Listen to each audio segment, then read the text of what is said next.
I think this feature is one that people just seem to have taken. They really like it, I think, because I'm hoping it actually really helps people, because I've had lots of messages on this. For example, last week when we did our ones to watch, Martial got us a goal with 9 points. Ryan got a clean sheet and bonus points for 10 points in total. KDB, the only real downer in the ones to watch. So yeah, we'll have to still keep an eye on him. And then the avoids, Yarmolenko obviously was out with his injury. Ings 2 points and no return, so that was pretty good. And Tarko with -1. So that I'm not saying that like to blow my own trumpet, definitely not. But I just wanted to say that I'm glad that it's helping people, because that means a lot to me, definitely. And on that note, I'll pop over to my ones to watch for this week. And first up on my ones to watch is Barkley. I'm pretty sure I've mentioned him before as one to watch, though, just saying that. But as before, rotation is still a possibility. However, at 5.8 mil, I think he is, unless he's gone up, 3 goals and 3 assists in 191 minutes is not a bad return. So if you have a good bench, Barkley could be a massive shout, to be honest. And next up, I'm going to go back to Chelsea again, and you can probably guess who it will be. But I'm going to go with his teammate,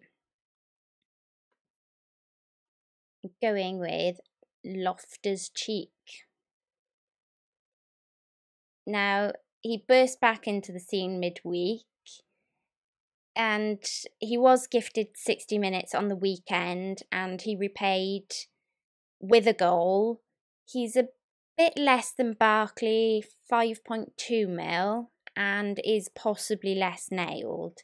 So he is definitely a one to watch. Like, I would say you could take a bit of a risk on Barkley, but I would say when it comes to Rubens, wait a bit longer and see. Unless, of course, you're proper maverick and you just want to give it a go. You just want to think, oh, whatever. I'll go a bit batshit crazy. It's a good week for that. And I will, see if Loftus can play more often than not. But I think for me, he's still a bit of a ones to watch. And then last up, we're heading to Watford.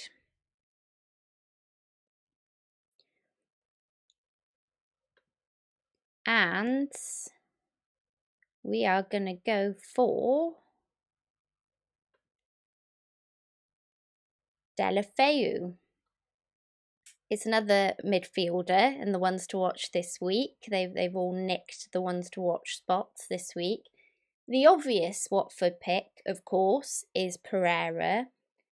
But here's my take on this. So I'm just going to put this out there. Pereira seems to be performing much better when Deulofeu is around. So since Deulofeu has been back, Pereira seems a lot happier.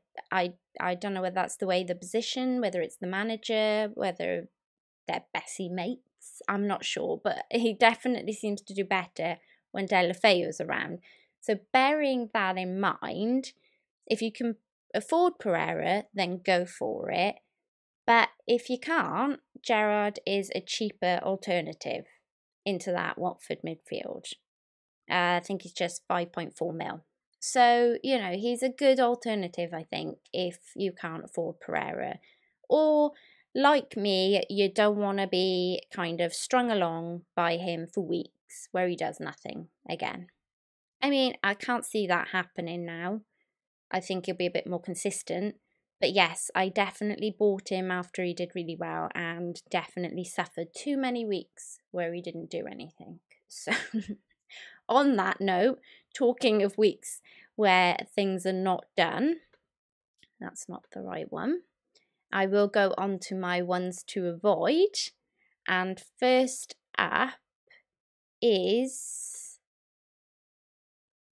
Wan-Bissaka. I mean, could this be the start of us thinking about dropping Obi-Wan. I mean, once a cheap staple in most of our teams, now facing some tough fixtures of Chelsea, Spurs and Man United. If you got on Obi-Wan early, then you might have got a bit of profit on him.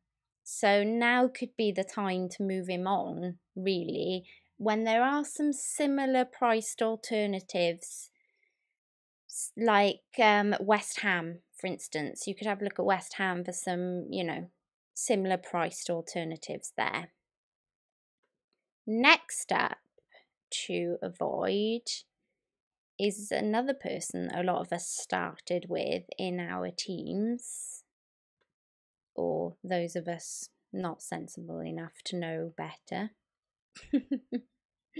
My next to avoid is Ruben Neves. We hoped he would give us greatness in that 5 mil range, but Neves has Spurs and Arsenal up next, and with no returns, I'll repeat that again, no returns since Gameweek 1. If you have a transfer, it may now be time to move Neves on, is all I'm saying. It just might be time now to shift Neves out of your team and look for somebody a bit cheaper. Well, no, around the same sort of price. You could go to Delafeu, the ones to watch. You could. You can't really go cheaper than 5 mil unless you're going to go 4.5. So it's, not really helpful to you. Or it might be, depending whether you already have many 4.5s in your team. I'm not sure. I need to go back up to the top. And lastly, we're off to Cardiff. And possible one to avoid despite great fixtures is Etheridge. I mean, he started off spectacularly, but things have slipped in the Cardiff defence a bit, really, haven't they? They really have. And they haven't been able to keep a clean sheet since Gameweek 3. So that's tough. I mean, if you have Etheridge and he's a set and forget, then, I think you really ought to be considering moving him on. I do want to say at this point, I rate this goalkeeper highly. I do think as the season progresses and as Cardiff hit form and sorry for faffing with my outfit.